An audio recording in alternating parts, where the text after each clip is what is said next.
जय महाराष्ट्र मित्रांनो, आम्ही चाललो आहे प्रबळगडाच्या मुख्य दरवाजाकडे.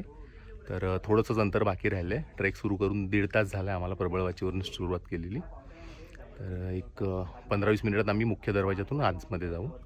तर प्रबळगडवरती दाखवतो मी तुम्हाला गेल्यानंतर कसं आहे. तुम्ही पाठीमागे पाहू शकता रस्ता कसा आहे ते. येण्याची वाट थोडीशी अवघड आहे.